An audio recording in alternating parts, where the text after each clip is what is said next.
misaotranao jeso malalo tratrizao fotona mamizao ianaranay antongotrao izahay izay mpianatrao koambitenenare jeso malalo izahay iaino tsaranao ka irote niavy aminao itoetsapetsakao amponaya koambitenenare jeso malalo izahay iaino tsaranao ka irote niavy aminao itoetsapetsakao amponaya irote niavy aminao itoetsapetsakao amponaya.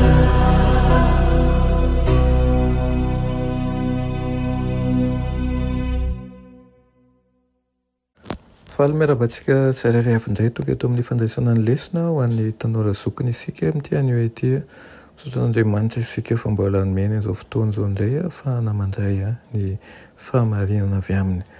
Alohan'ny dirantsika ny amin'ny lesona anio dia vavaka isika. Irenay tsara anjerin-danitra tolotra ianao ny dera ny laza ny atsa sy ny voninahitra. Sotroanao tompo izay mbola manome tompo-taona manay ahafahany mandika ny teninao. Sotroanao ihany koa izay mitantana anay mandrakariva ka miaro anay amin'ny ratsy rehetra ary koa momba anay hatrany ihany koa amin'ny ady izay hatrehanay.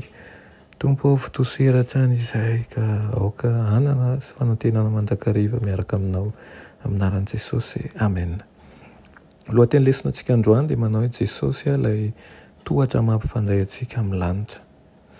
Misy ampahatsoratra amin'ny masina hafa izay manazava fa manokatra lalana ahafahantsika manantona an'ilay raintsika any an-danitra tokoa Jesosy. Izao no ampianarany amin'ny mpianany manao hoe izao izy ny lalana sy fahamarinana ary fiainana. Tsy misy olona mankany amin'iray afa-tsy amin'ny alalako.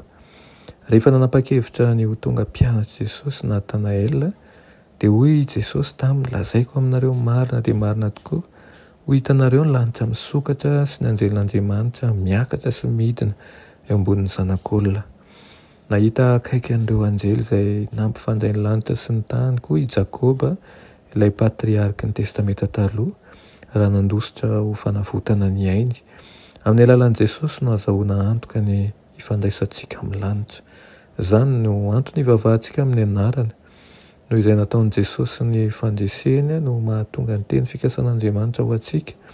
Izao no ilazan'ny apôstôly Paoly an'izany manao hoe fa nafiry ny teny fikasan'Andriamanitra dia ho aminy ireny. Azontsika angatahany ambavaka amin'Andriamanitra ny teny fikasana. Ireto misy ohatra vitsivitsiny amin'izany ny manao hoe Andriamanitra nilaza ianao fa harovanao ny fiadanana ny saina tsy miovaova ary nampanantena ianao fa anjy amin'ny fiadananao sy hiaro ahy ianao arak'izay voalazan'ny Salamo. Nampanantena ihany koa ianao fa rehefa manomboka asa tsara ao amin'ny olona iray dia hanatanteraka an'izany hoy ny Filipiana ary nilaza ianao fa tsy tokony ho reraka ny fanaovan-tsoa izahay satria amin'ny fotoan'andro no hijinjanay hoy ny Galatiana.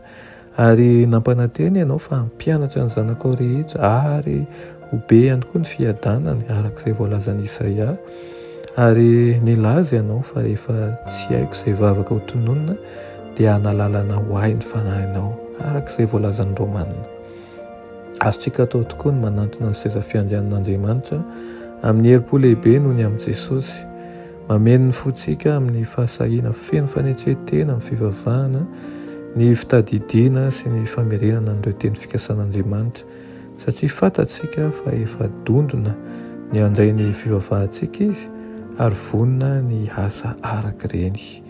Noho izany dia aoka ampitombo ny fifandraisantsika amin'Andriamanitra isika ka ho tsapantsika tokoa fa ilay Jehovahandriamanitra izay miahantsika dia te hifandray amintsika mandrakariva. Amen.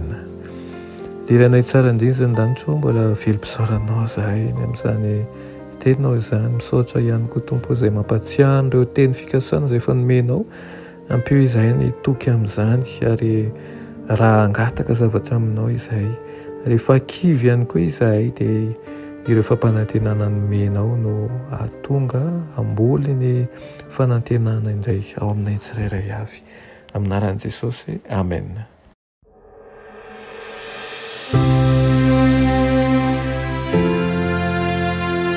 Mianatra eo an-tongotry Jesosy isan'andro.